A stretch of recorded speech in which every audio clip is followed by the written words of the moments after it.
And here we go. Welcome to the table. Welcome to Azmyth Busters. Welcome to Session 1, Episode 1 of our adventure, The Fall of Plaguestone.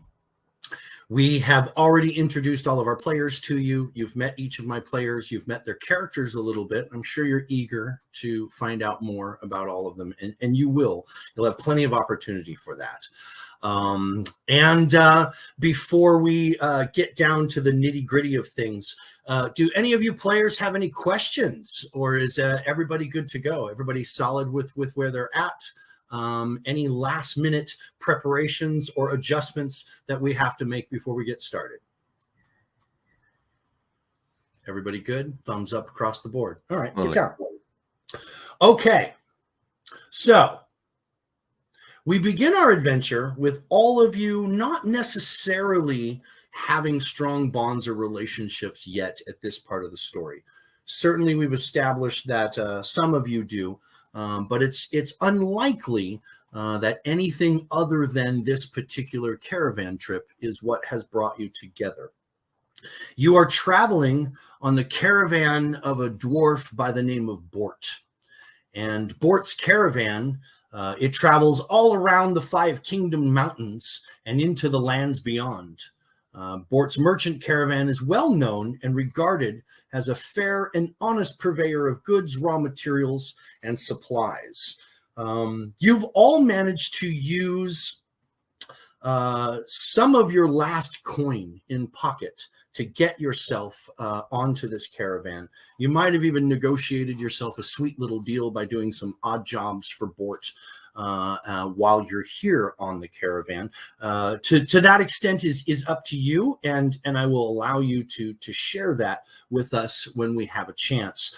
The caravan, including Bort Bargith is his name. Bort is a dwarven merchant, as I said, and he keeps his prestigious beard immaculately trimmed and well maintained.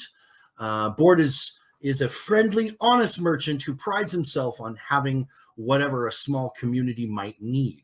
He's warm and caring towards the member of his crew, polite and courteous to his paying passengers. Some of you may have decided to be passengers, while others may be working for your passage.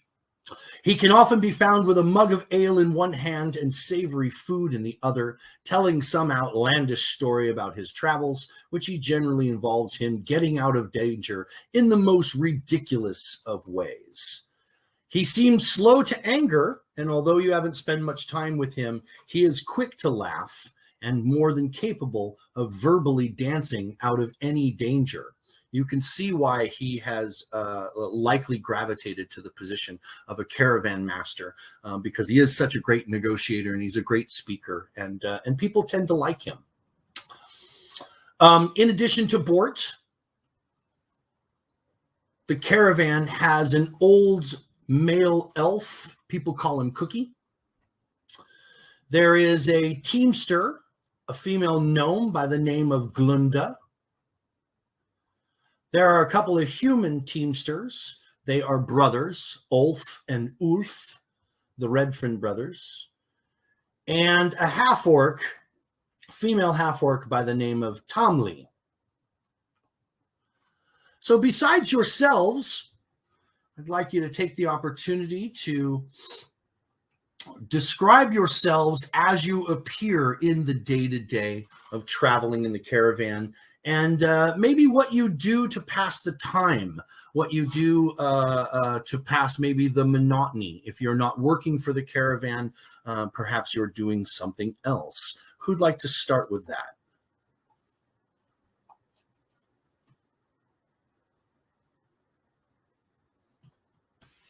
I'll go ahead and start. So Theron is a rather plain-looking dwarf. Beard, wears traditional dwarven outfit, including a clan dagger at his side. But most of the time he spends either trying to write on one of the wagons and getting a bit upset at the bumps. And so he will put his pen and parchment and writing kit away and instead is reading a rather dense book. Okay, awesome. Perhaps Theron and Bort have established a bit of a rapport, being two of the few dwarves in the caravan, and certainly Bort is the type that would want to discuss hygiene and dwarven styles of dress and that manner. If you would so entertain such things, I'm sure you would grow to be one of his favorites in the caravan on this particular leg of the passage. Who would like to go next?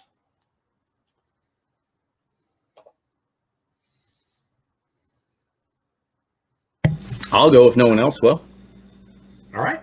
So I'm Simon Speedfoot. I am a green-skinned goblin with sharp red eyes, very large ears. Even for a goblin, I have very large ears. My attire consists of a bright purple cloak and mismatched pieces of scale mail armor, as you would find on a bounty hunter, soldier of fortune, that sort of thing.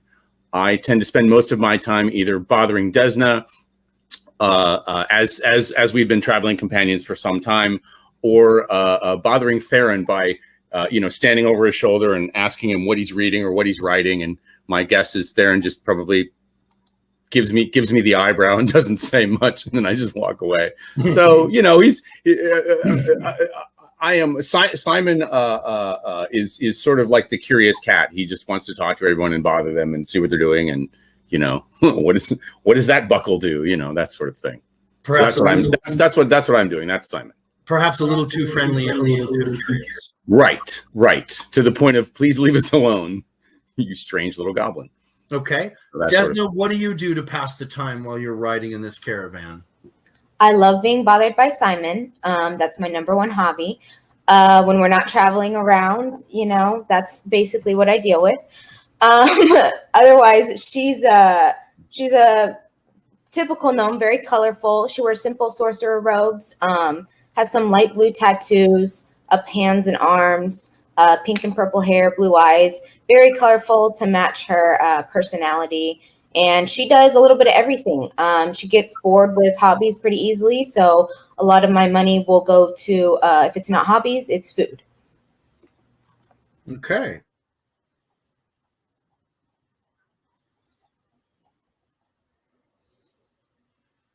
How about Daisy? So the first time you see Daisy, he looks for everything just kind of like a country bumpkin, like a well-fed sort of townie, and so it might have been surprising the first time you saw him put on his breastplate and actually start talking about serving Caden Kalian and how serious he takes his role as a liberator, because most of the time he seems really just serious about manning the barbecue pit, pouring ale for other people, and doing dishes. But towards the end of the night, when he starts drinking, once he makes sure sort of like everyone around him is already taken care of, then the fiddle comes out, and then he can take it on till dawn at that point, and then just be hale and hearty and ready for the road the next day. And that's basically Daisy. He's friendly and gregarious and earnest and maybe a little naive and kind of simple in his outlook. Fantastic. All right. Elektra? She's 7 feet, regal, noble looking. She has a heavy persona. She'll cast an image of fierceness as she walks through the door. All eyes are on her. When she's not adventuring, she is definitely combing her hair, making sure all her finery is in order, and making sure that she keeps that shield of armor around her, not letting you see the real vulnerability. Sure. That's there. So she grooms a lot. She's constantly maintaining her weapons and keeping everything polished and oiled, and she's meticulous. And she needs a lot of sleep. So She's not going to be wanting to do any night watch. You know, she'll pass or Fantastic. bribe someone to take her turn. That's fantastic. All right. Did I forget anybody? I think that covers everybody, doesn't it? I think it does. So let me share with you. You saw a little sneak peek of that, but let me share with you the path the caravan is expected to take. And the yellow line that shows the pathway from Eladir, which is the capital of Isger, all the way south through Falcon's Hollow, Orgent, and then finally to Almus, which is the capital of Andron. This is the current route that the caravan is taking. Bort has told some stories throughout the evenings that you've been in the caravan already, and he is also tells you that the caravan will, when season and when the roads will allow it, they will also travel into the Five King Mountains and as far north as High Helm.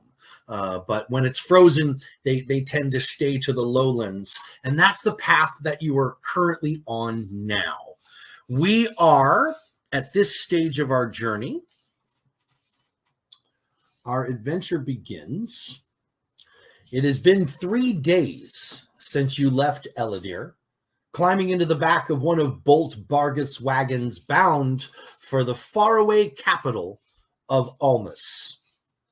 The smiling caravan master cut your travel costs to only a handful of coppers, so long as you promised to protect the wagons should any trouble arise. Seemed like a pretty fair deal. Fortunately, your adventure through the hinterlands of Isker have been quiet, even if the ride itself has been far from comfortable. As you broke camp this morning, Bort announced you should arrive at the town of Etrin's Folly by nightfall, and he promised a comfortable bed for the night as a reward for the long day's journey. The caravan's teamsters share a chuckle between them, trading knowing glances and subtle nods. But soon enough, you are on the road again, and the wagon bouncing and creaking along the uneven trail.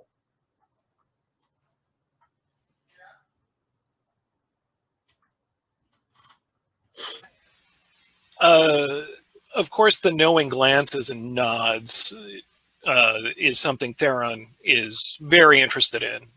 He likes to know what's going up. So I'm going to approach the Redfin brothers. Sure, absolutely. Okay. So are there no beds where we're going, or is this town a little strange? What? Plaguestone? What you mean, strange? There are beds there. What have you heard? Well, you seemed entertained by some of Vort's comments, so I'm wondering what you know about the town. I don't know anything about it at all. It doesn't even appear on most of the maps in this region.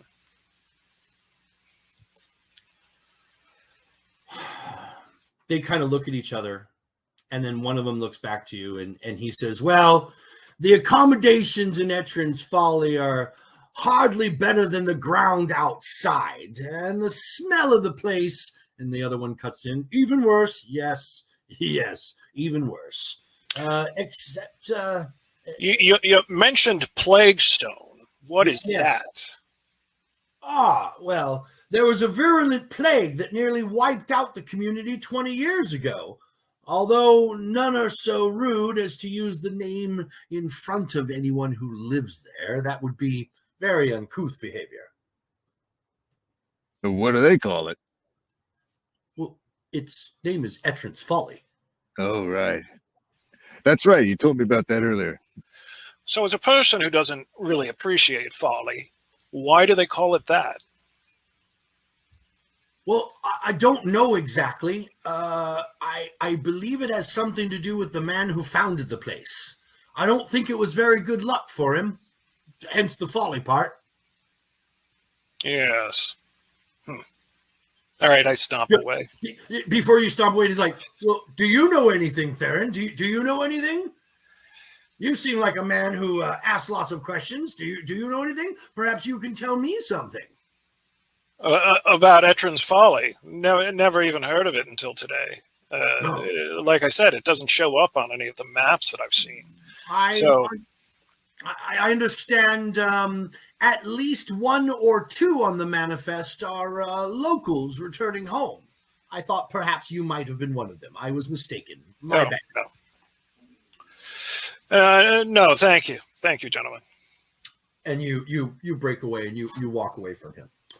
Or should I say, since the caravan is basically moving, the caravan moves slow enough that you can hop off a wagon and you can kind of hustle alongside the wagons to walk up to the next one and talk to somebody, and then just basically stop and let the wagon catch up to you and then climb back onto your wagon. So it's easy to move around them. And just because the caravan is in motion by no means indicates that you can't move around.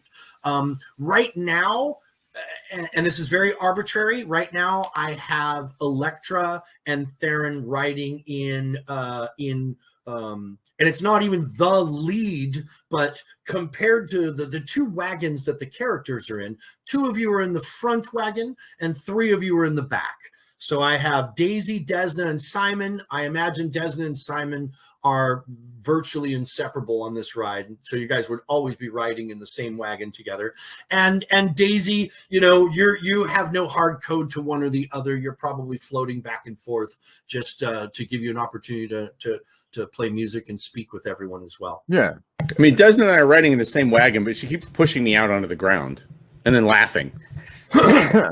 I'm just kind of like 6 times. I don't know what, and it's fine. Makes perfectly good sense. But I get bored easily, so. Right. So currently I have 2 of you in one wagon, 3 of you in the other. You're not in the leads. There are several wagons in front and a couple wagons in the back. So you guys are kind of in the middle as far as the spread goes. Well, we don't want to do that, do we? No, let's get at that. Let's get that out of there. That's better. Yeah, let's do that. So this part of Isker, it is sparsely populated. It consists mostly of small rural farms and isolated communities, communities that tend to frown upon travelers. And it seems like the only reason why the caravan was even welcomed at all was because of the wares and the trade that they brought. For the most part, you find the Asgarian people here along this line to be a little xenophobic and to be a little superstitious as well. They didn't take too kindly to Simon. They didn't. They haven't accepted the new laws of the land that have given goblins their rights and their freedoms like any other civilized individual. So, despite Simon's best efforts to be friendly with folks and to meet people and to experience the people of the land, he oftentimes found a very unwarm welcome.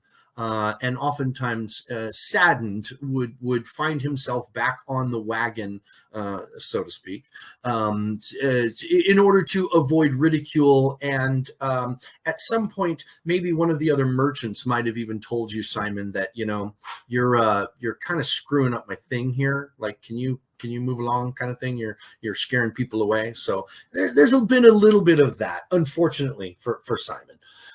It is a temperate land with frequent light rains and rich smell of damp earth wafting on a pleasant breeze. The trail winds all the way through the lowlands, passing along streams and through small forests.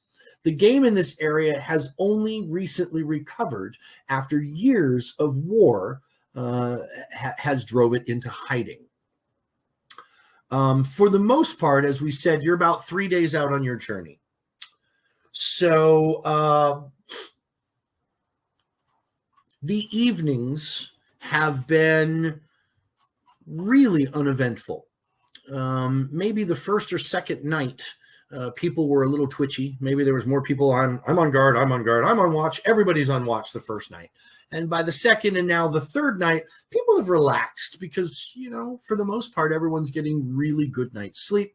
And there hasn't been a need for those of you who have booked passage as passengers. There hasn't been a need for you to be involved on this level at all. You can simply just enjoy the ride.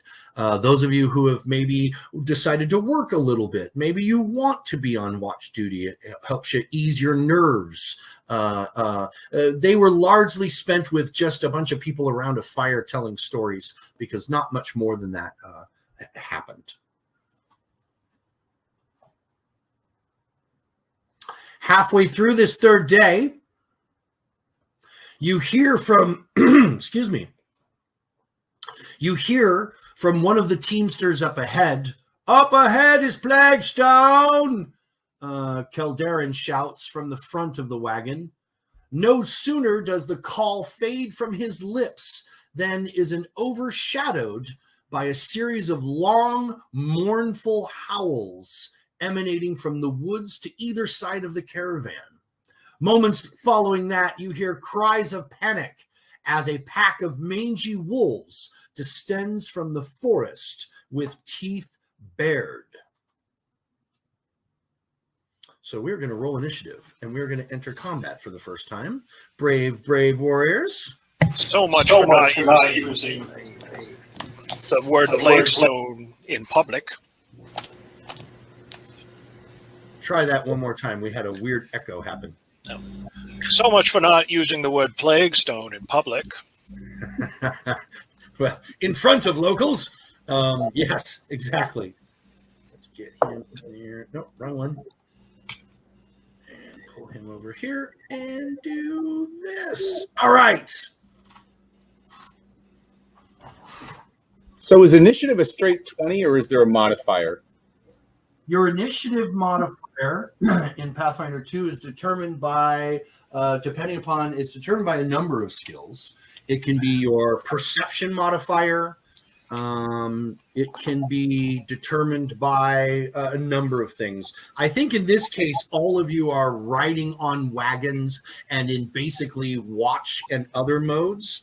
So yes.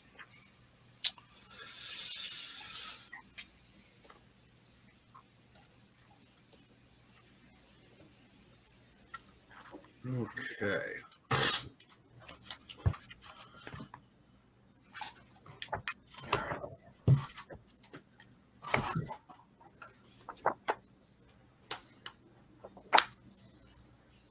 All right. Get the character sheets here. So, Simon, what do you got?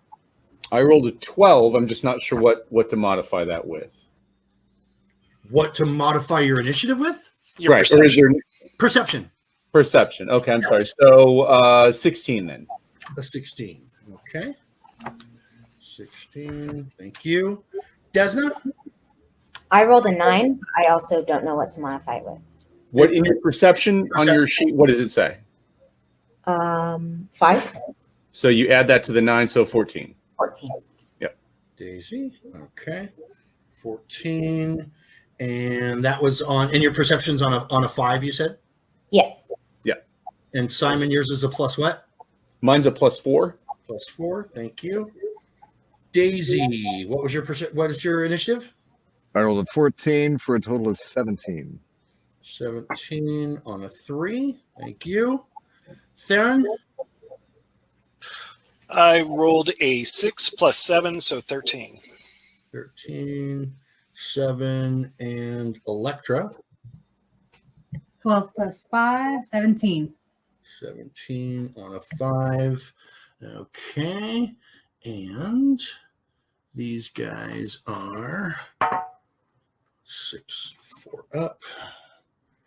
10 on a 4. Okay. At the top of the order, Elektra is going to go first, followed by Daisy, followed by Simon, Desna, then Theron. So, Elektra, you have 3 action tokens on your turn. This is you up here. Let me go. Oh yeah, I'm forgetting one critical element, don't I? Let me throw some monsters on there. So they're coming out of the woods to the sides here, here, here, and here. So those 4 represent the targets that you can attack. And you have 3 action tokens that you can spend on the round. Various things that you do cost different actions, etc. So if you want to talk through some ideas like what you think you might want to do, then we can kind of coach you through what kind of actions it would take and what results that might be. But you are at the top of the order, so you have the quickest reaction, so therefore you get to move first. Okay, and you said they are coming out of the woods snarling and aggressive. They are. They're coming out of the woods. They're snarling, baring teeth. They're attacking as a pack, so you definitely feel that these are hungries coming at you. 3 of them seem smaller and mangy. One seems slightly larger than the rest. Which one is the larger one? The larger one is this guy here. Okay.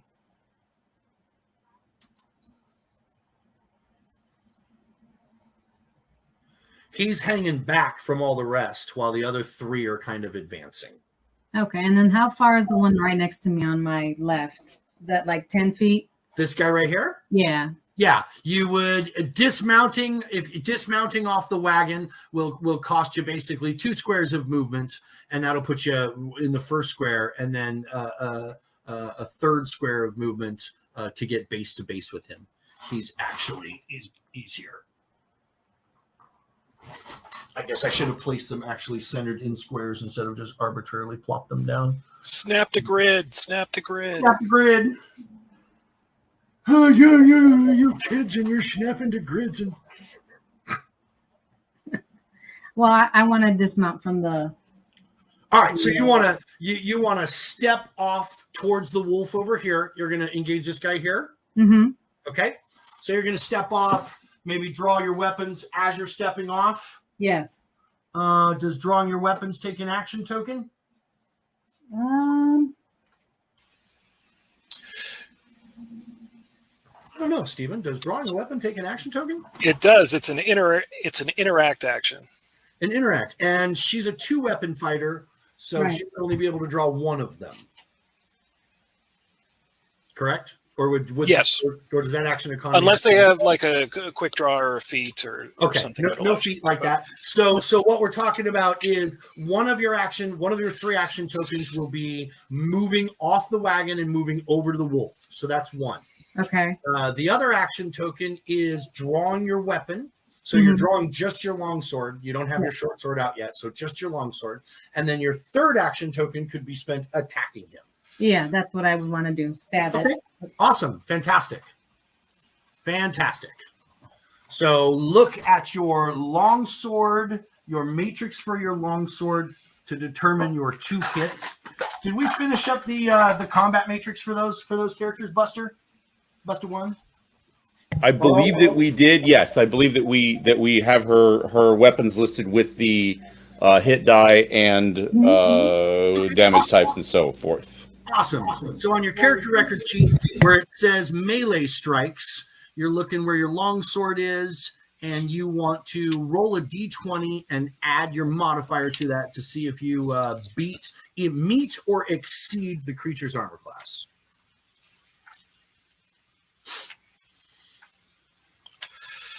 You know what? The one thing we might not have done for that, Elektra, is I'm not sure that I actually put your strength modifier in that box, so we may need to do that manually, and I apologize. That's okay. So my strength modifier is 2. So I roll. Right. So what you want to do for the long sword and the short sword in the boxes on your character sheet, you want to make sure there's it should have a melee strike and then a number and then an equal sign and then a strength box. Mhm. Put 2 in both of those because it's going to change those numbers. Okay. And proficiency auto-fills on those, doesn't it? If it's checked, I can't remember if I checked her expertise or training next to those. So you might have to check that as well. So you're I believe you have expertise in both weapons, I think. You do. You have expertise in martial and simple weapons. Right. So expertise will give you a +4 bonus, right? It's 2, and then it doubles to 4 at expert. I think so, but if you check the box, Elektra, it'll auto calculate. Yeah. But I believe you're right, Azmyth. So what's the total bonus to hit? So it's 13, and then I'm going to add 7. So 20. That's awesome. All right. Let's do that one more time. So what's your total bonus to hit with your longsword? 20. 20. All right. So bonus is 7. She rolled a 13. The bonus is 7. Perfect. That definitely hits his armor class. Woohoo! Now you can roll your damage, which is 1d8, I believe. 1d8 plus your strength modifier.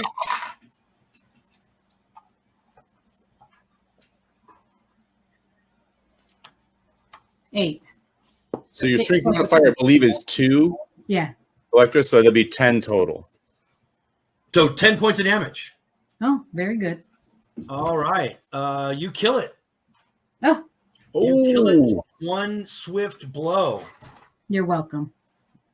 Do not mess with Elektra. Okay. Elektra's turn is over with all 3 of your actions spent. And we go to Daisy on 17. Daisy, you are currently back here in the rear caravan wagon. There is one critter. There's a wolf here that's approximately 10 feet off the side of the wagon that you are in. All right. Yeah. So he's like, you mangy butts, and he like draws his rapier and dons his shield. He basically just wants to like jump off the side of the wagon there and approach and run up and run through that mangy mutt right there. Draw one action, ready your shield one action, and move to him one action. Yeah. And Well, just have my shield. I'm not doing the ready shield action. I'm not taking the AC bonus. I see. Thematically, you're just running grabbing, you're scooping your shield up. You've got it in your hand. You're drawing your weapon, and you're stepping towards him. Yeah. All right. So 1, 2, 3, 4, 5. Yeah. A move of 25, which is a human move. That's fine. So that's a draw and a move, which leaves you with an action token to attack if you want. All right. Yes, I'm going to take that action. And with my rapier. Oh, I rolled a 20. Nice. Nat? Nat. Very nice. And so remind me how that works in this game.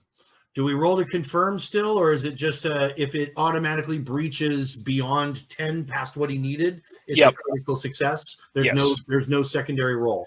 Okay. So as long as it's a success, and it's a 20, it's a crit. Yeah. Okay. So it is a 20. What does that modify out to? With your modifier added to the 20, what does that modify out to? 25. 25. So that is 10 more than what you needed. So you do have a critical success. Great. So probably the best way to look at it is if it's 10 more than he needs, it's a crit. If it's a 20, it increases whatever it was. So it's basically a double crit, but that doesn't mean anything. It's just a crit. I see. Yeah. So it's either a nat 20 or 10 over, but with the 20, you have to still modify it and still have to hit. Yeah, exactly. And if it's not a hit after you modify it, it's still a hit. So a 20 basically just increases what you've got. Look at it that way. I see. Okay, got it. All right. So your damage, sir, for your critical hit? Do modifiers get double with crits, or just the weapon die? Is everything doubled on a critical? Everything is doubled. Yeah. And rapiers are deadly and get an additional D8 to their critical hit damage. So this is total overkill. After the Well, have fun with your overkill.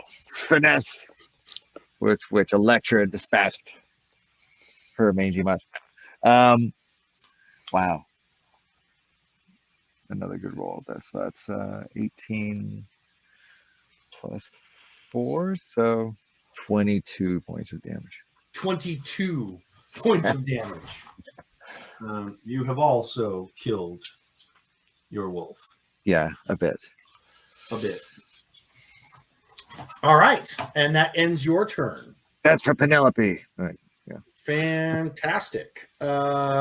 Simon, you are up on the 16 count, followed by Desna on 14. And both of you are back here. So is dismounting the... As part of your movement, it costs you double to exit off of the wagon. Okay. So when I climb, it's just you're stepping off at twice the cost. Gotcha. Okay. So I want to step off and draw my sword and shield. And then ready my shield takes another action. I know that, right? Yeah, you want to do that the first round, even if you're not engaging someone? No, I want to draw my shield and sword, but I don't want to ready it because. Sure, you pick your things up. To draw your blade out of its sheath costs you an action. So if you want to do that and have your weapon out, that'll cost you 1. Yeah. Picking up your shield and having it in your hand costs you, nothing. I'm going to assume you had it with you. It costs you action to ready it. So you've spent 1. You've pulled out your sword. Now you want to move. How much? How much do you move on a move action? 20. 20. All right. So do you want to jump off right away, or do you want to move as far as you can forward on the wagon and then jump off? Jump off and then move. Okay. You jumping off the left side or the right side? I am going to jump off the same side that my newfound friend Daisy is on. Okay. So that's 2, 3, 4. That's a 20-foot move for you. Okay. You've spent 2 tokens. Do you want to move again? You can spend third on movement. I want to spend a third token on movement and get as close to the wolf that is near Theron as possible. All right. Theron, that's possible. Okay. So 1, 2, that's 15. A third would be 20, and you're done. And I'm done. Okay. So that is a draw move. And we go to Desna. So Desna is just like screaming because the crazy she's like, ah! Yeah, just the whole time. Because she hates violence and she thought they were cute puppies. So she's freaking out right now. I am able to do a cantrip now, right? Yeah. You can do a cantrip, you can cast a spell, you can so another question, am I able to one of my cantrips is message. Am I able to send a message to this large wolf over here? Message is usually the type of spell that's done to someone who actually can talk to you and talk back to you. It assumes that there is an understanding of language. It wouldn't work with an animal. Okay, dang. So, or it would work and it would be delivered and not returned, and it wouldn't work the way you think it's going to. I got you. Okay. Well, in that case, I step off the wagon, off closer to where Simon is. I know that I can't get all the way close to him. I step off the wagon. I cast shield. Okay. Still try not to harm anyone. Also try not to get eaten potentially by wolves. Okay.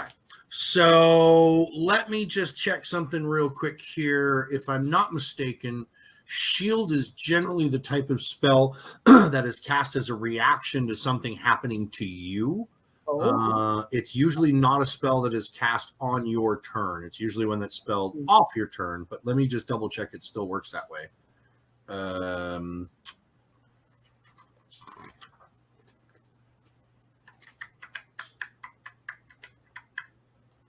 Let's see here.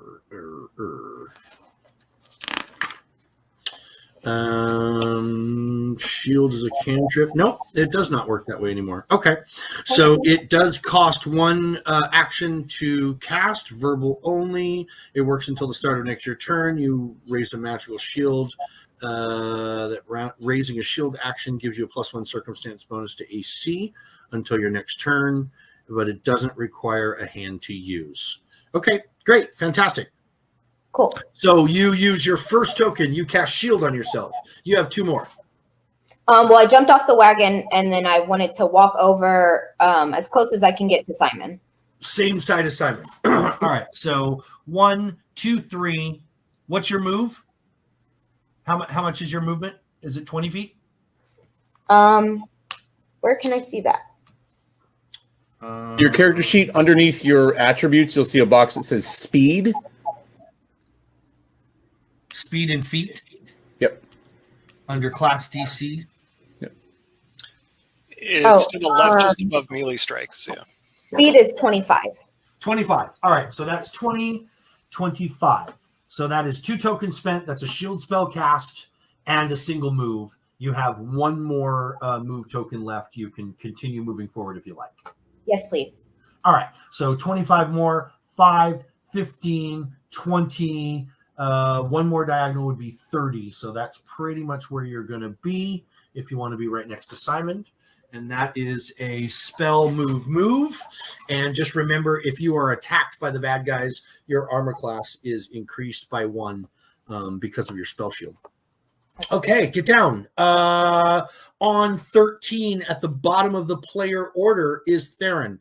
Theron, if you would begin your turn for me before you call your actions, would you please make a perception check for me?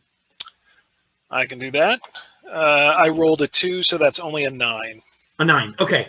Even from your position mounted still on the wagon, you still standing up there up on the wagon, you can see on the periphery that there is at least 8 more wolves, and only these 3 or 4 have moved forward to actually attack the wagon. But you can you sense the presence of more outside the range of your sight and of the fight.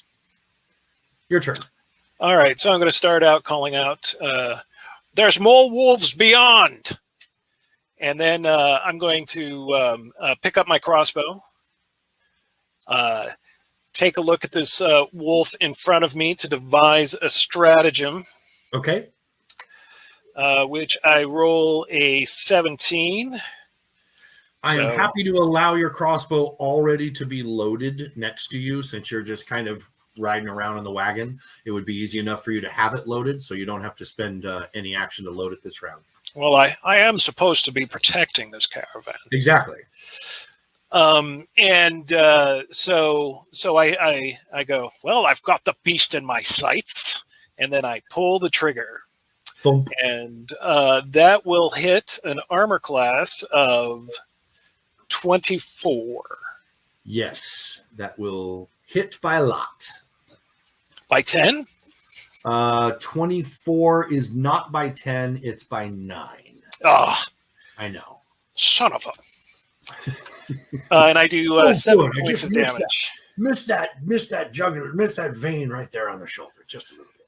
The sucker moved at the last minute. 7 points of damage. 7 points. Okay. That is still a terrible, terrible wound for the wolf to sustain. It lets out a as it takes the hit. Anything else from you? Nope, that's all 3 of my actions. All right. At the bottom of the order, the 2 remaining wolves, what little bit of fight they have left in them. Jaws. And okay. All right. So this wolf here wants no part of you and your damn crossbow, and he will run right at Simon. Boom.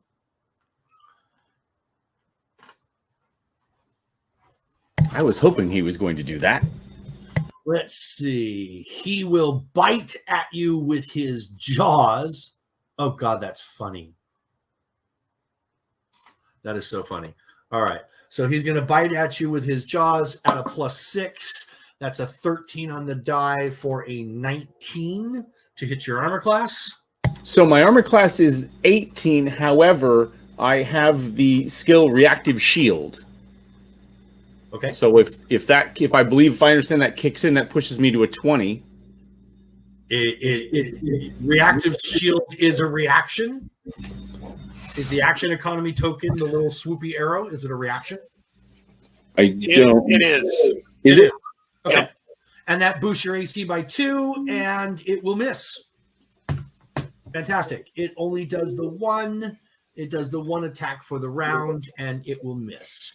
Let's see. Yeah, Simon. Nice use of the shield there, Goblin. Thank you. 30-foot line. Okay. And it can move. All right. And it can, yes. All right. So the big boy moves 10, 20, jumps over the carriage, 30, 35. We'll put him on the backside here. He will land right next to the carriage. Oh. And he will release a breath weapon. You heard me right. A breath weapon of acid that will hit Simon, Desna, and Daisy. What the hell? It is a reflex save DC 16 for the three of you, please. Oh, dear. So reflexes against my dex modifier, or just a straight 20? If you look at your saving throws, you have 3 saving throws in Pathfinder. Only the D&D, which makes you save against each stat. Reflex is your dex. Gotcha. Fortitude is your constitution, and will is your wisdom, if you look at it that way. Copy that. Yep. Daisy's very broad. Okay. I don't think I'm going to. All right. I rolled an 8 plus 9, so 17? 17. 17 is successful. Let's see. I'm sorry, I'm rolling the 20 die. Yes. Okay. And then it's modified by which? If you look on saving throws below armor class, the one that says reflex. Your reflex saving throw. Okay, so I rolled a 16, and then my reflex is 4, so 20. All right. So Bam. so all 3 of you saved. Daisy, you saved as well. Yeah, Daisy was uncommonly spry. Fuck yeah. All right. Nice. I love it. 15 on the die. I love it. So it would have been 12 points of acid damage reduced to only 6 points. That's still a lot. Ow. And it is done for the round. It is done for its turn. Top of the order, round 2, Elektra. So Elektra, from your position, you're right here. Yeah. You just finished knocking out that one wolf. The other one came out of the forest just past you, ran up here, bounded over the top of the carriage. So it basically leapt over the portion that connects the horses to the actual carriage. It leapt over that portion, landed on the other side. You can still see it. You can see it right on the other side of the carriage. And it released a breath weapon of acid.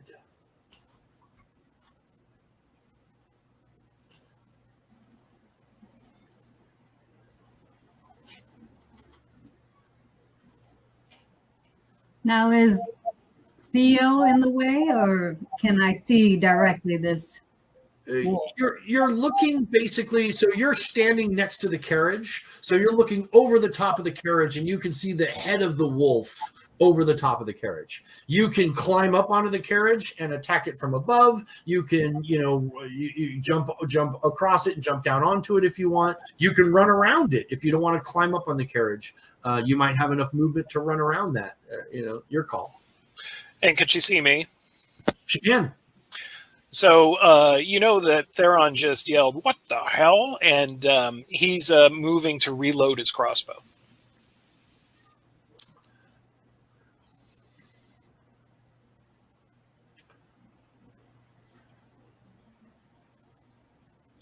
So you can move closer to it.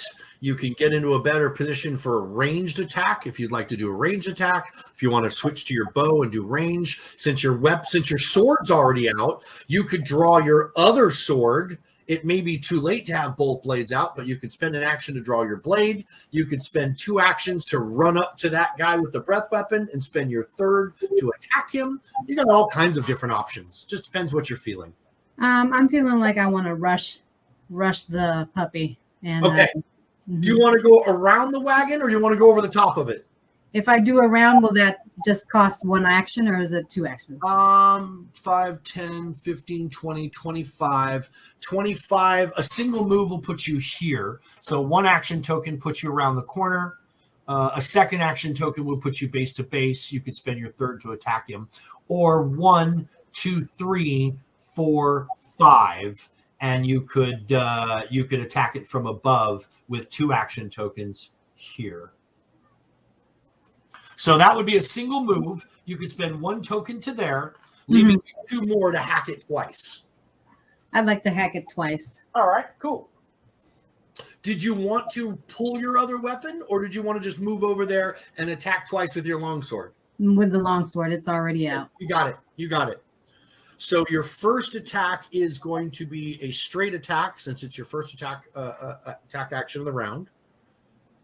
So it's going to be a D20 plus your modifier again. Oh, God. Your total modifier, which was like a, what did we say it was? +8? +7. +7. Okay. Yeah, +7. So D20 plus 7. Okay, so let's say I rolled a 1. So Okay. So a 1 is classically a 1 is always a miss. 1 plus 7 is an 8. That is not 10 less. So that is not a critical fail. So you will just miss with your attack. Your second attack is done. For a fighter, it's 1 less, right? Instead of -5, -10, it's -4, -8 for fighters, right? No, that's agile weapons. Oh, that's agile weapons. Right. Well, Right. I thought fighters had a lower penalty on successive attacks. Not unless they change the rules on me. Okay. So your second attack roll is going to be made at -5. Your second attack takes a -5. Subsequent attacks -10. So I rolled a 19. 19. All right. Is that on the die or is that modified? That's on the die. Okay. So instead of a +7, you have a +2, right? Is that another way to think about exactly. So 19 plus 2 is a 21. That is enough to hit. So you can roll your damage. There you go. Nice. 3. 3 plus your strength modifier. Which is 2. So So 5. 5 points. Okay. Mhm. Which is 30. Let's see. And he is 18, 30. Got it. All right. Fantastic. And that was 5 points of damage we just did to him, right? Correct. On your second attack, the first one missed. All right, beautiful. So that's Elektra's second round. You moved and you attacked twice. You are done. Following up on 17 is Daisy, and then Simon behind Daisy. Daisy, you are up. All right. Smoking because I'm all covered in like acid. I ready my shield as 1 action. I move up to the nearest wolf as my second, and run it through as my 1, third. 2, 3, 4. So that's a move of 20. Yep. Your shield is readied, and you can use your last action to attack on the round. Nope. A 1 for a total of 6. Is that a Okay. critical? Is that a critical? It is not a hit, and it is not a critical failure. Okay. So good I can't on see because you. I got freaking acid in my eyes. Yeah, exactly. Wiping the acid out of your eyes. Ah, 10-4. Simon, you are up on 16, followed by Desna on 14. Okay, I am going to, for my first action, I'm going to raise my shield, and then with my second action, I'm going to attack the wolf that is right in front of me. Okay. Chakalaka. And I rolled a 15, so that resolves to a 22. That will hit. You are successful. Outstanding. So I do 5 points of damage with my longsword to the wolf in front of me. Ha ha ha ha! That's what you get. Yep, that might even be the first creature you've ever killed, Simon. That's your very first kill in combat. So, all right, excellent. I believe you have an action left. Do you want to spend it? Yes, I want to move forward to the other wolf that is deciding it's a good idea to mess with Elektra. 5, 15. All right, put you base to base with the other wolf. Outstanding. That ends Simon's turn, and we move to Desna on 14, followed by Theron on 13. Okay. So I'm done screaming. Now I'm just clapping for Simon. Yay! So my next action, I move forward. I'm to be standing next to Simon. You'll be base to base with the wolf if you do. Can I stand on the other side of Simon or behind him slightly? Your move is 25 and around. Yes. So 1, 2, 3, 4. That's a move of 20. That puts you behind him without touching the woofie. And then I have 1 left, right? Or 2 left? Let's see. All you've done this round so far is move. So you have two action points left. Okay. So I have a cantrip daze. I try to cast the wolf with that. Okay. All right. What does the wolf get a saving throw versus your daze? I don't know. All right. Well, let's look. I got it right here. Likely so. Unless if it doesn't, you're going to have to roll a 2-hit to roll. But I believe this is a saving throw thing. So daze. Leave it to will save. That is a 2-token spell. So you moved and you cast. That's totally good with all 3. Range is 60 feet. Targets 1 creature. Saving throw is will. All right. So what does the creature need to save against your cantrip? There should be a saving throw DC listed with your spells. Saving throw DC. Let's see what page on your character sheet it should be listed. It should be. So it's under spell DC? Exactly. So which number is that? There's a 13, a 10, which is the DC base, and then No, we want the number before the equals. So all that other stuff adds up to make your spell DC. So what's your spell DC? 13. 13. All right. So that's what he needs to roll. Thank you very much. So he needs to make a will save on your 13. He is critically successful. So your daze has no effect on him. Okay. That ends your turn. And So then do I have 1 more turn, or is that it? no, that was a 2 cast. That was a 2-token cast. So it's 2 action points to cast that cantrip because it's somatic and verbal, right? Okay. So if you make mumbly mumblies with your hands, it costs you 1. If you say magic words, it costs you 2. And if you pull out ingredients and add something else to it, it costs you 3. Largely is the case. So very quickly, my guess is that her DC is actually 16 Oh, because she's probably trained in it, and that box might not be clicked. yes. Okay. So if you look on that sheet, Dana, So where it says spell DC, Mhm. The little check boxes, you should have a T. You should have the trained checkbox. It's clicked.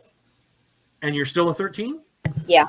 So here's the question, Stephen. There's a box that says key, and there's nothing in that. Should something be in the box that says key? Yes. Yeah, her.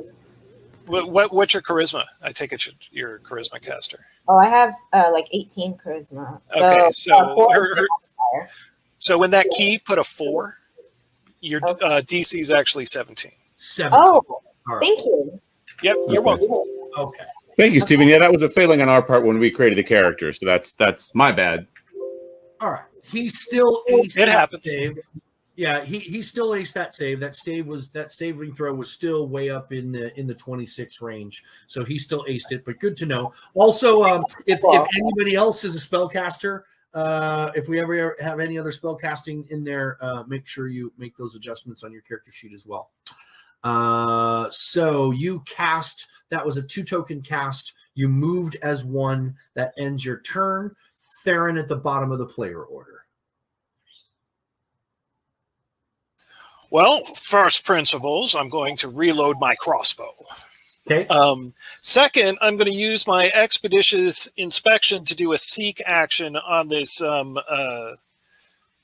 wolf that spit acid, seeing if I could see like strange markings, ruins, some kind of mechanism that would allow him to do that. I'm very puzzled by it. Okay. And that is a 15 perception on that.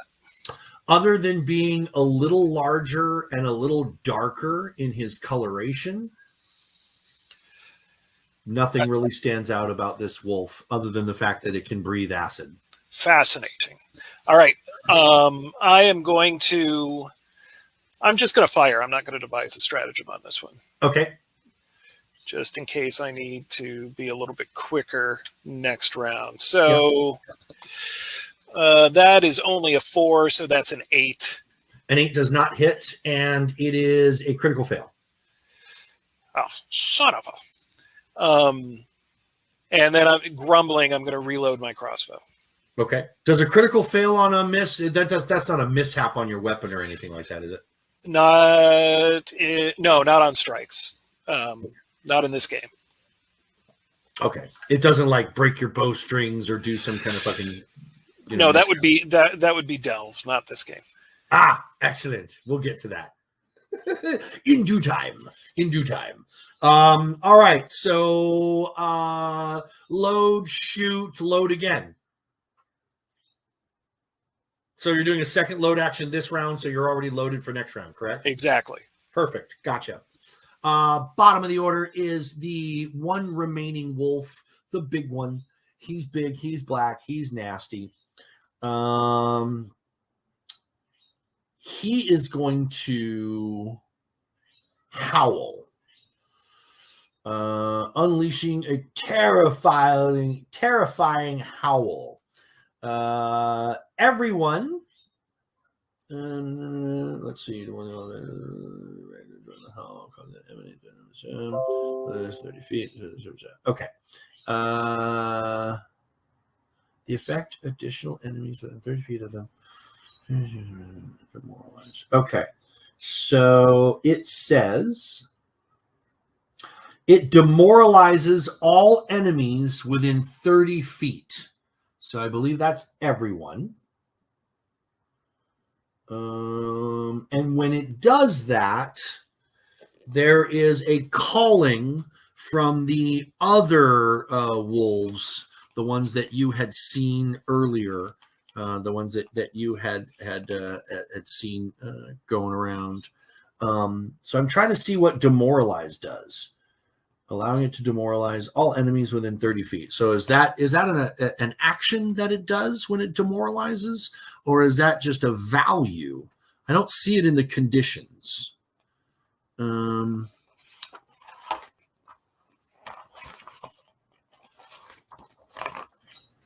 were muted, Theron. Sorry, it's an action as part of Intimidate. So basically, choose a creature within 30 feet of you who's aware of it. Attempt it's all enemies. Yeah, it's all enemies. Yeah. All right, so we have to make will saves. Okay. Oh, demoralize is part of the Intimidate skill. Yep. Yeah, I see. It's part of that action. I see. All right. Got it. Those are feats. It's language dependent. It's auditory. It says if you don't understand the language you are speaking, I'm going to assume that that's not the case. This is a special ability. Right. Exactly. And it's a howling kind of a thing. Yeah. So you understand that. Let's see. Intimidation check against the target's will DC. If the target does not understand. Okay, so that's not going to apply. So what determines the target's DC? The thing's intimidation check? No, the target's DC is their will DC. So you take your will save, and you add 10, and that's your will DC. I see. Okay. All right. So that's an 18.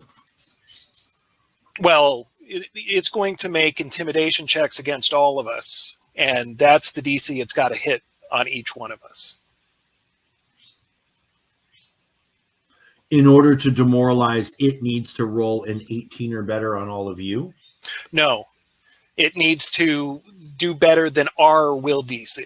Each one of us has a will DC. So, for instance, I have a will of +7, so mine is 17. But other folks in the party will have different values. Oh, I see. It needs to make an intimidation check. Okay, it's split it between pages. That's where I missed.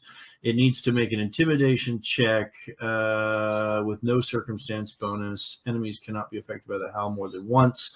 All right, so it needs to make an intimidation check. Got it. All right, so making that roll at +10, it rolls a 15 on the die, so that's a 25. So which one is it going up against? Is it one roll or is it? It's one roll for the howl made against everyone within 30 feet. Okay. So that's a 25. Wait, is that right? 15 and 8. No, that's a 23. That's a 23. And my guess is that'll crit all of us. Yeah, if it's successful, you're frightened 1. And if you're critically successful, if your number was lower than 15, then you have frightened 2. 15 or lower than 15. I'm sorry, not 15. It would be it rolled a 23. So 10 less than 23 would be 13. So if you rolled a 13 or less, you critically failed. Is that right? Am I doing that right? So yes. Sort of. So it made its check. It's a 23. Yeah. My guess is none of us have a will DC of 23. If you have a will DC of 13 or lower, then you're crit. My will DC is 17. So I am frightened 1. So your will DC is your will score +10? Exactly. Got it. Okay. Got it. Okay. So if you fail, so frightened, the frightened condition, you're gripped by fear and struggle to control your nerves. The frightened condition always includes a value. You take a status penalty equal to this value on all of your checks and DCs. So frightened 1 is a -1 penalty on everything. Unless specified otherwise, at the end of your turn, the value of your frightened condition decreases by 2. So had you critically failed, you'd be at frightened 2 for a round, then frightened 1 for a round, then normal. 10-4? It decreases by 2 in one round? It decreases by 1. Yeah. Oh, okay, 1, yeah. So he rolled a 23. So I rolled a 10. No, you don't roll. Your will is what? What's your will? I got you. What's your will? It's 7, so mine's a 17. So it's a 17. So you are frightened 1. Right. So Desna, I think your question was, how do you determine that? If you look at saving throws, you should have a will number at the top. For saving throws, do you see that? And you add 10 to that. You add 10 to that for will DC. So yours was also 17. 17, yeah, same as mine. 1. Frightened 1.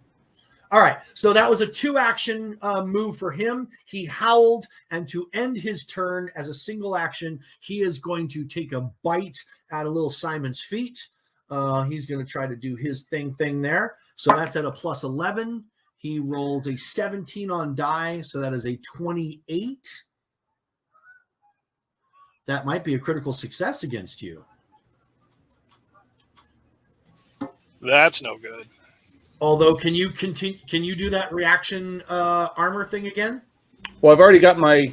I think so. But that's only going to get me to armor class 20. He's still going to hit me. He's still going to hit you, but it'll turn it from a hit, from a critical hit to just a hit. Well, yeah, it's an automatic reaction. It's just anytime I'm attacked, I do that. Did you It's raise not- your shield? It's not an automatic reaction. Oh, You have okay. to call it out. I raised my shield in the previous round, but I didn't raise. I haven't. It's not my turn yet, but it's up from the last. So I should be at armor class 20. So it's still up. It's still going Okay. to hit, but you could use shield block to reduce the damage if you want. And what does the shield increase your armor class to? To 20, I believe it's +2, right? Yep. To 20. All right. So your AC is 20. He rolled a 28 to hit you. So that is not a critical hit. So having the extra AC made all the difference in the world. He Okay. is going to do to you 4 points of piercing damage plus 4 points of acid damage Ah. plus knockdown. So this triggers my liberating step, as it seems even that despite Daisy being 15 feet or 10 feet away from Simon at the time, suddenly Daisy's right there, and he's like, nope, and he like blunts the attack of the bite just a little bit with his shield, and then in that second he's back 10 feet away again. How And far so- away can you do that? 15 feet. You're more than 15 feet away. Am I from Simon? You're right there. So 5. Oh no, you're no, you'd be 5'10". So 10, you have to be right. You have to get to him, or you have to get to the bad guy. To whoever's taking the damage and whoever's triggering me. So it would be him. I have to be within You just- 15 feet of Simon. And you just have to be base to base with Simon in order for that. No, I don't have to be base to base. I have to be within 15 feet. Oh, you don't actually move. You stay in the same place. Yeah. I That's see. that's super liberator mojo. Okay. All right. And what does that do? It gives him DR3 against that attack. He's got to be 15 feet of both Simon and the wolf. So Oh, okay. And the wolf. Oh, okay. All right. So that doesn't work this round, Damn it. right? 5, 10. Yeah, I'm having a hard time seeing the squares, but I think he is within 15 feet of the wolf. Well, he's here, so that's 5, 5, 10. 15. Oh. So 5, 10. He's base to base with both of them. So yeah, it would work. Okay, cool. Yeah. It would totally work. So that gives him some damage absorption. You're absorbing some of his damage, right? Yep. Okay. DR3. Hijk. I'm looking for knockdown. I'm guessing that's some kind of an attack action, isn't it? How do they do trip? How do they do knock? How do we handle knockdown? I'm not finding these rules anywhere. Yeah, I think it's just trip. That might actually be. It might be in the best here. Yeah, that's weird. It's odd wording to me, but let me double check. Yeah, so its damage is 1d6 plus 2 piercing plus 1d4 acid plus knockdown. And knockdown is capitalized, so I'm getting the impression like that's a Let me double check. Oh. yeah. And then that's going to end the creature's turn, and it will be Elektra's turn after that. So Elektra. So what's the total damage on that?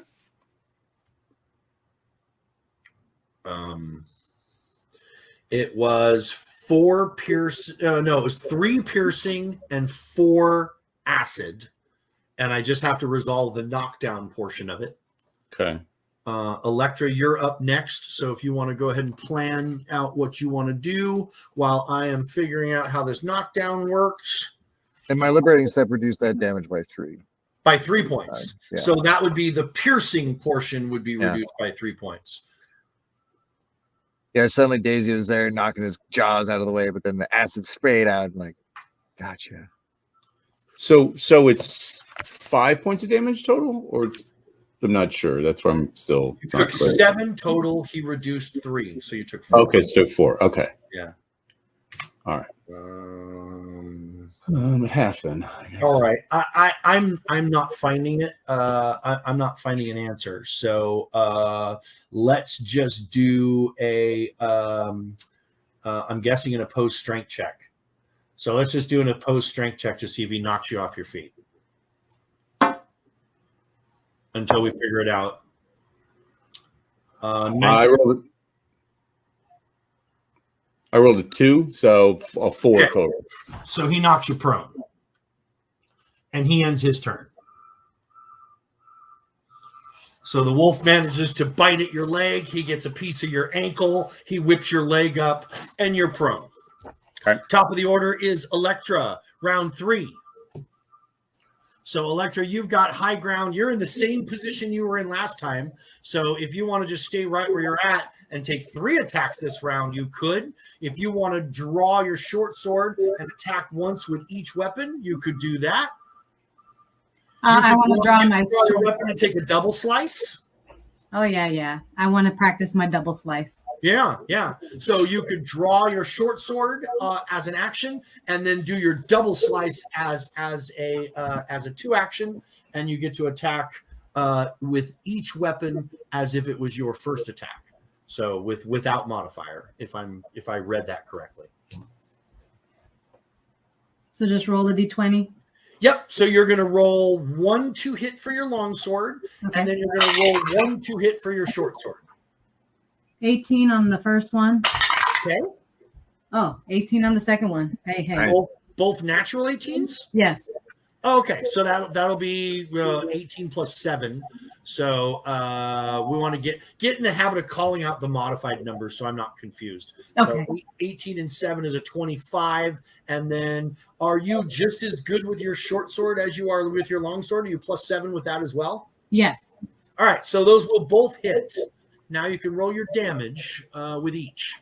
I believe one is a D8 and the other is a D6. Yep, and you're going to do +2 to both of those, Elektra. So whatever you roll, +2.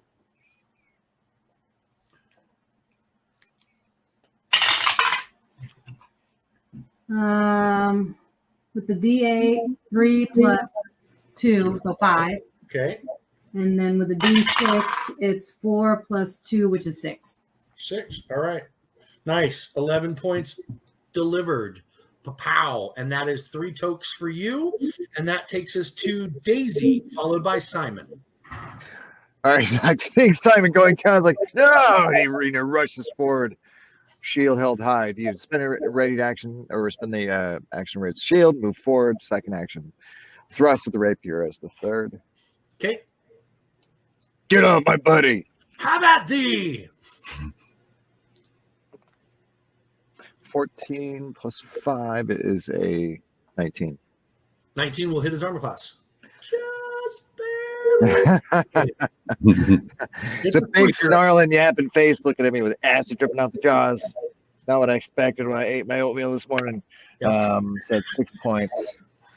6 points? Yeah. 6. Okay, awesome. Are you done? Done. Simon, followed by Desna.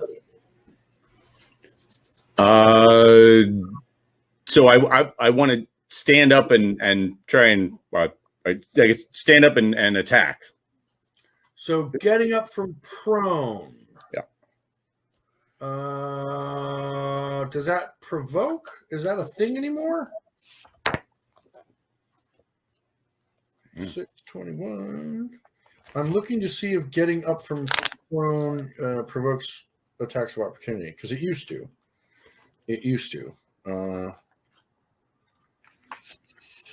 You're lying on the ground, you're flat-footed, and take a -2 circumstance penalty to attack rolls. The only move action you can use while you're prone are crawl or stand. Standing up ends the prone condition. You can take cover while prone. All right, so does standing provoke? Does the action of standing At the provoke? end of the prone condition, you can take cover while prone to hunker down. Read that. We need to know if the action of standing provokes. So, I don't know. I don't know the answer. Stand, basic action, stand up from prone, 471. Oh, okay, I think that's where I was just at. 471. Yeah, that is where I was just at. Okay, stand. You move up, you stand from prone. It does not provoke, it takes 1 action. All right, so you stand up. That takes 1 action. I'm going to use my second action to raise my shield and my third action to attack Okay. the wolf in front of me. Action. Shield up. Boom. Third action. Attack. Attack. Okay, so let's see what we got. And I rolled an 11 resolved, so I'm assuming that is a miss. Total hit 11 will miss for sure. Okay, and that's my 3. Desna. Dang.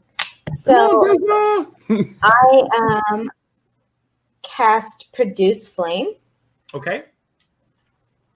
I don't know what else I need to do with that. And that takes how many tokens to cast? It's one of my innate spells, so I'm not sure. Okay, just it still costs you 2 regardless actions. of whether it's an innate spell. It's still gonna cost you. So what you may want to do on your spells moving forward is take notes on your sheet of which spells are costing and casting what, so you have a better idea of that. So that's Produce Flame, and it's a 2 to cast. Yes. Is that right? All right. Produce Flame. All right, so you produce the flame. It creates flame in your hand, and then you can make a spell attack roll with it. You can use it to either use it for melee or for range. So you're going to use your spell attack bonus and add that to your DC. No. She makes an attack. The spell attack is a positive number. It'll be +7. That's her spell attack roll. Yep. So it's just like making an attack. So D20 +7. Okay. So I rolled a 13, so 20. All right, 20 hits his armor class. It is successful. It deals 1d4 fire plus your spell casting ability modifier. So you said 1d4? Uh-huh. 1d4 plus your charisma modifier in flame damage. Which is 4, so. Okay, so I rolled 2. So 2. 6. 6 points. All right. 18, 28. Okay, fantastic. That is two for you. Do you want to do anything else? You have 1 action left, I believe. How many did my shield take? Was it just 1? Just 1. 1? Can I just raise my shield again then? Can you cast shield again? Yeah, I'm sorry, cast shield again, please. Can you cast produce flame and shield in the same round? They're cantrips, right? Yes. Yeah, they're all cantrips. Yeah, as long as she's got the actions. So she. Okay. Fantastic. Yeah, you can cast another spell. So you cast shield. You shield up. Theron, your turn. Okay, so before it's my turn, I did some research because I am the investigator. Woohoo! Knockdown is a monster ability that strangely got left off of Bestiary 1, but it is in Bestiary 2. For him to do the knockdown, he's got to spend an extra action to do the. Basically, it's a trip. So, but even if it's listed as being combined as part of that attack, it still Yes. has to spend the extra action. Unless it's improved knockdown, and then that is the free action one. Okay. Yep. All right. So that would have played out a little different, but I'm glad we know moving forward. Right. Okay, good. With that kind of geekiness out of the way, I am going to devise a stratagem with my crossbow, since it's nice and loaded. Yep. So, and I roll low. So that is going to end up not hitting. So I am not. Don't hit me, bro. I am not going to fire my crossbow. Because your stratagem did not reveal to you the best shot, right? Right. So you ought not to fire. I ought not to fire because it would just be pointless. All right.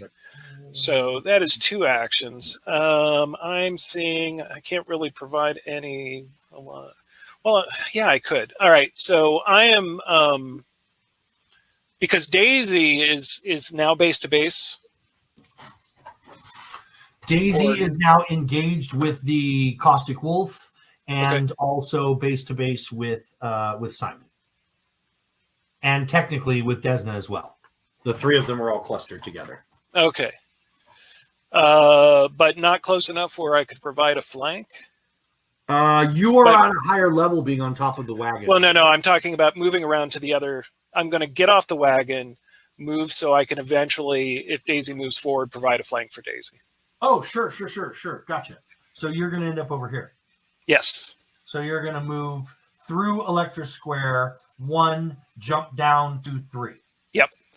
I'm going to leave. I'm going to drop my crossbow back in there. And then with my, let's see, that's 2 actions. With my third action, I'm going to draw my clan dagger. Okay. All right. Fantastic. And that's my turn. All right. Bottom of the order. And what does it say about all that?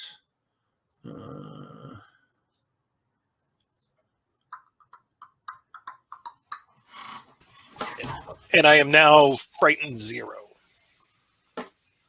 Okay.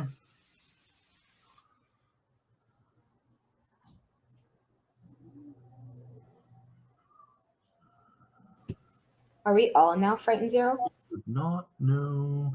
This would be if you went a whole turn and it came back to your turn again, because the frighten happened on its howl. So now it's turn again. So now if you go after this, then you'll be at frightened 0. Well, I don't know that he's that smart that he could know that. So there is the I guess he's just gonna take some chompage. I think that's what he's gonna do. I think he is just going to have at thee with all that he can. He is going to bite this round. That's what he's going to do. Faced with no good options for movement and getting away from you, it's bite time. So first bite. He's going to spread it around. Each of you on the ground around him is going to get one. So he's going to begin with Daisy. He's going to then bite Simon, and then he's going to end his turn by biting Theron, or at least trying to. Turn AC is 16. So Daisy, the first one comes at you. He rolls a modified 27. Yeah, that'll hit. And your AC is what? That's a crit, actually. Yeah. Okay. So he's going to do He's going to take 4, 5, 6, 7, 8 points of piercing damage. And 6 points of acid damage. No knockdown. That puts me in -10. Put you down. Okay. Boom. Second attack on Simon. So the good news is you're 0. There's no negative. Correct. Good. Yeah.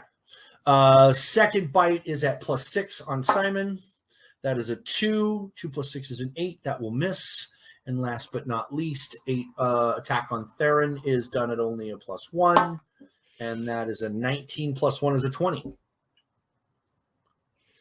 20 hits your AC, Theron? It does. Okay. So, but just, right? It's By 4. Okay. So he is going to bite you for 4 points of piercing and 2 points of acid. And that ends his turn on 3 tokens spent. That brings us to the top of the order, round 4. That is Elektra. I'm going to go stab 3 times. I'm going to take all my actions to stab this. Okay.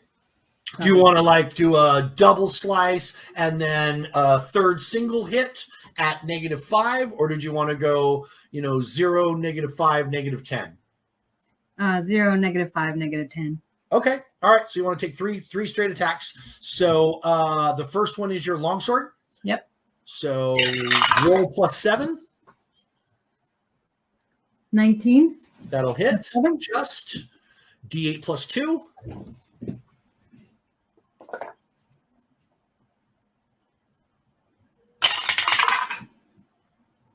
Two.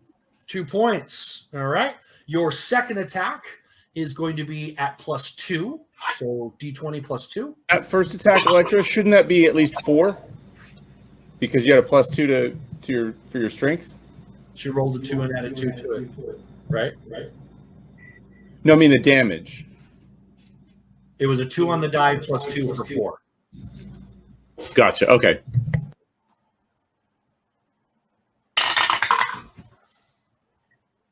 Okay, that was a 5 on the dice and 7. So All right. So 5 plus 2, because it's your second attack, is going to Okay. miss. And then Okay. your third and final attack with your long sword again. So long sword, short sword, now your long sword again. natural 20. Oh, look at you. So so if you're plus 7 to hit normally and you're negative 10 on your third attack, does that mean you're negative 3 on your attack? On the third attack? Is that how that works? Does it modify into the negatives? I'm sorry, I was looking at some rules. What's the question? So if you're plus 7 with your weapon, and on Yeah. your third strike you're negative 10, so you're essentially negative 3. So Right. she rolled a natural 20. So she actually rolled a 17. No, it's still a natural 20, Okay. but she hits an armor class at 17, It's a natural 20. Okay, so which is not a hit. which is not a hit. But the 20 increases it by 1, so it is a hit, but it's not a crit. Oh, okay. Dynamite. All right, got it. So that is a longsword strike, and you can roll your D8 plus 2 to end your turn. 4 plus 2, 6. And that is enough to kill the wolf. You have defeated the caustic wolf. Don't mess with Elektra. She will Oh, fuck man. you up. All right. Well done. Let's see here. Okay, it's been a little while since I've used these rules, so I had to look them up. Yeah. So Daisy is at 0 hit points and is dying. Okay. He is at dying 2 because it was a crit that put him under. Okay. His initiative moves to just after the creature that gacked him. Just after. Okay. Right. All right. As far as determining death saves and things normally. Yes. Okay. Yeah. Yeah. That makes sense. I do get a special thing with death saves, having the toughness feat. Oh, great. Yeah. So yeah. I don't know if I'm able to do this at all, but I also have the cantrip stabilize, and I can stabilize a dying creature. Would I be able to use that on Daisy? Yes. That's Absolutely. exactly what this is for, yeah. That's Can I exactly. do that now? Absolutely. Perfect. On your turn, yeah. Okay. Well, we're out of combat. Oh, we're out of combat. That was the last wolf that killed the caustic wolf, and upon destroying the leader, the other wolves don't seem too keen to want to come in and challenge you at this time. So you are free to deal with your friend and to deliver stabilization and to help him with healing. Okay. Boris Yes, and Tamley inspect the caravan to make sure everyone is okay. When the wolves charged in, they spooked the horses pulling the wagons. While the teamsters kept them from bolting during the attack, the rear wagon was pulled several feet off the trail and into the muck, making it impossible to move now. This did not affect the fight at all, but it does prevent the wagons from moving on. You hear Tamley calling out to Ulf and Ulf, saying, "Wagon's stuck 2 foot deep in the mud. Get your asses over here and help me pull it out." So it only takes a round or so for you to deal with getting Daisy stabilized. How else would you like to heal him? Once he's stable, that'll keep him from dying. But what's the next step? I am going to use my medicine skill to treat wounds, which takes 10 minutes. Okay. You have the time to do so. All right. Let's see. The DC is usually 15, but the GM can modify it. Yep. And I have a +5 on my medicine, so let's hope I roll better than average.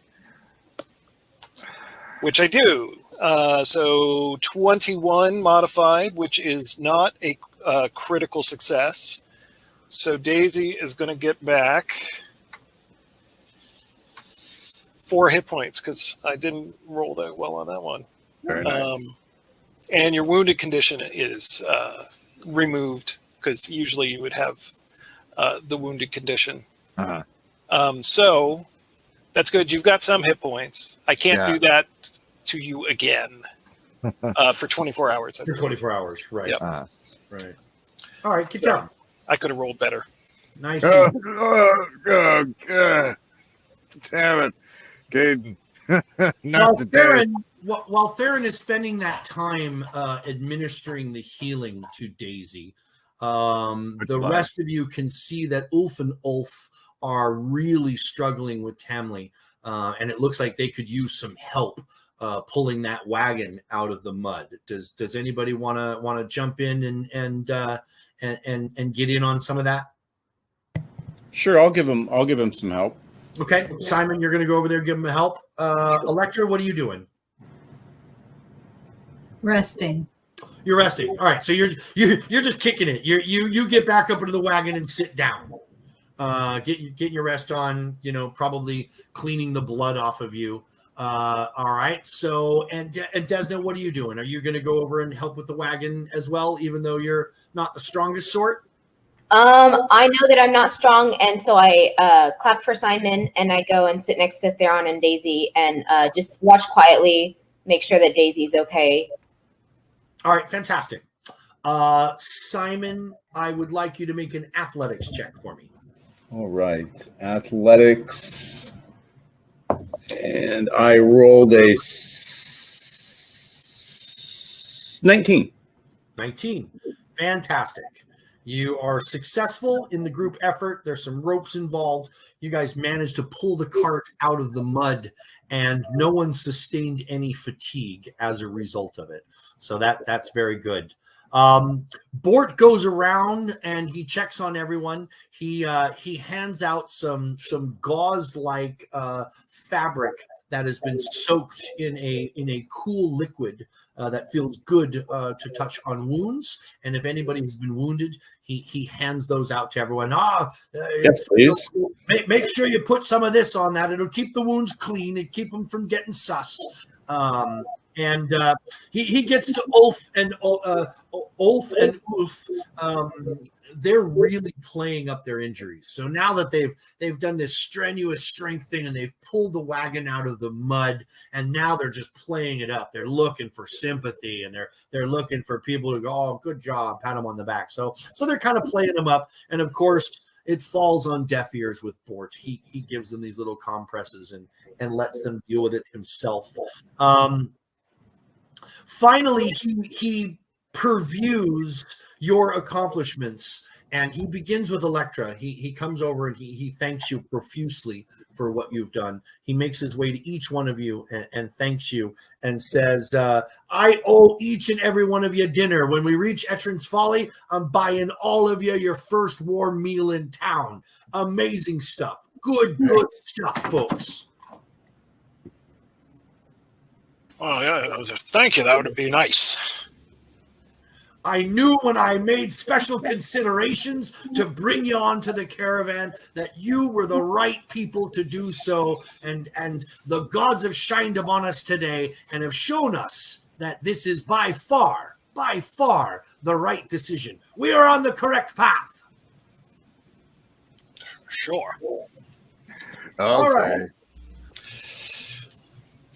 So I think that is a fantastic stopping point for session 1. I think we will wrap right there outside of Etrin's Folly, having our first tangible experience with some fighting. I think that went well. And I look forward to further episodes and further sessions. Upon closing, is there anything that anyone would like to say, or any role playing that you'd like to occur? Anything that needs to be said publicly to the group or to someone in the caravan before we close scene? Well, I can still do some healing. Sure. So we can either do that. We can handle it now. Let's go ahead and handle it now, so everyone's in perfect shape. Then, who else needs healing? I've almost been bitten in half, so that would be wonderful. Well, I will attempt to treat wounds on you. Hopefully, I roll well on the first roll, which I did. Let's see how many hit points you gain back. That's a much better roll. You gain 12 hit points. Simon, great. I was only down. I'm fully healed. Thank you very much. Ian kind of holds up his thigh, and you can kind of see points where there's light coming through. Right. Where the wolf bit through his thigh. Yeah, we'll fix that. We'll fix that. I will attempt it on me as well. I've lost a little bit of hit points, but Doctor Heal Thyself does not work, so I'm going to have to live with that damage. Anybody else? I am down a bit, but all right. Daisy kind of sucks it up. Yeah. Okay. All right. Well, fine. It's okay. So sorry, Daisy. I actually rolled a 1 on that, and so you're going to take 2 more hits because I'm not the greatest doctor in the world. Yeah, and I'm not the greatest patient. He helped me just fine, Daisy. I don't know what you're complaining about. It worked great. And then I reopened the stitches. You know. Oh, see now what you did. Alrighty. I don't have any healing powers to help anyone, but I go around shaking everyone's hand, telling everyone they did a great job. Yeah. Fantastic. And there is the leader of the caravan and your host. I just wanted to throw an image of Bort Bargith up so that you could see what he looked like. He does have a finely manicured beard, so well played. He is sweet looking business, that guy. I do not spend that much time on my beard. Nor should you. Nor should any man or any dwarf. I definitely won't tell Bort that. I think it's fashion. Fantastic. All right. I was just going to keep twigs out of it. Should be fine. Great first session. We got over our little bumps and some of the technological things, and I'm sure as we move forward, things are going to get smoother and smoother and smoother. I had a fantastic time. Thank you all for taking your time out of your day to join us to play, and thank you, Busters, for joining us, for watching, for caring, and for being part of this. And I hope you're learning at least as much as I am. Yeah, thanks everyone. Yeah. And thank you, Mike. That was fun. Thank you. Thank you, Jim. Thank you, Mass Man.